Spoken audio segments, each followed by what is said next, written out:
तुम्हारा पति तो तुम्हारे ऊपर पैसे खर्च करता है और उसे तो पता ही नहीं है कि तुम मेरे घर पे बैठी हो। Nice joke. हम मेरे पति की बर्थडे प्लानिंग कर रहे थे ना, सुना तो नहीं है बड़ा किसी ने? ऐसे क्यों बोल रही हो? अरे जो सच है वही बोल रही हूँ। ऐसे ऐसे क्यों कर रही हो? उसका भूत देख लिया है क्या? मैं तो बोल रहा हूँ। कौन है? ये कौन है? अरे बारिश आ गई ना, क्या दिक्कत है? ले तेरे पे ही नहीं, मेरे को बारिश से एलर्जी है। मेरे को आहा, एलर्जी तो अब होगी बेटा तुझे, जो तूने मुझसे झूठ बोला है ना। कौन सा झूठ? अरे तुम्हारा बर्थडे की प्लानिंग करने के लिए आए। मेरा बर्थडे 1 महीने पहले निकल चुका है, अब अगले साल आएगा। तुम्हारी मम्मी ने बोला था कि मेरे बेटे का दूसरा जन्म हुआ है, तिथि के हिसाब से अलग है और दिन के हिसाब से अलग है, तारीख के हिसाब से अलग है और साल के हिसाब से अलग है। क्या करूं मैं? किस सुनूं यार? लगा फोन, लगा मम्मी को पूछवा, तुझसे बोलिए। लगा। मम्मी हरिद्वार गई है तुम्हारी, तुम्हें नहीं मालूम है? कोई कहीं नहीं गया है, तूने ना मुझसे झूठ बोला। मैं वही सोचूं कि बाहर ऐसी तड़कती हुई धूप में बारिश कौन से एरिया में पड़ रही है। तू अगर ये बोलती कि दूसरे शहर में हूं मैं, तो मैं एक बार को मान भी लेता।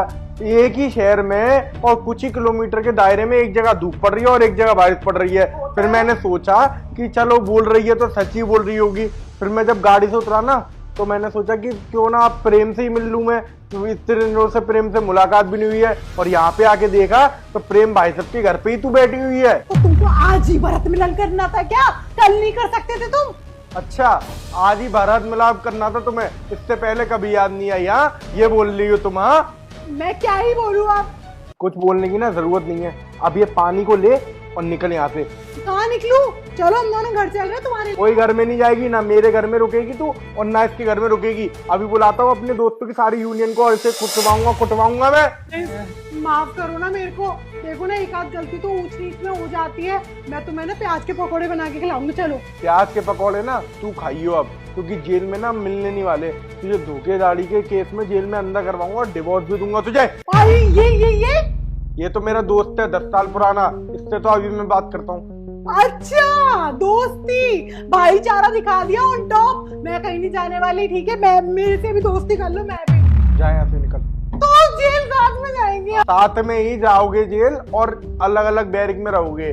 जैसे वो दोनों रह रहे हैं ना जिन्होंने ड्रम में फिट किया था आदमी को, वैसे तुम दोनों भी अब अलग अलग ही रहोगे। और तुझे तो मैं छोड़ूंगा नहीं। तूने मेरे साथ विश्वासघात किया ना, तेरे देख क्या करवाता हूँ। ड्रम में कब तूने फिट किया है? हाँ, कुछ सालों में ड्रम में ही फिट कर दी थी तू मुझे। निकल यहाँ से। प्रिंस भाई मेरी बात सुन, मैं तुझे सब कुछ बता दूंगा। मुझे कुछ नहीं सुनना है, अब तुझे भी ना मैं सजा करवाऊंगा मैं। चल यहाँ से।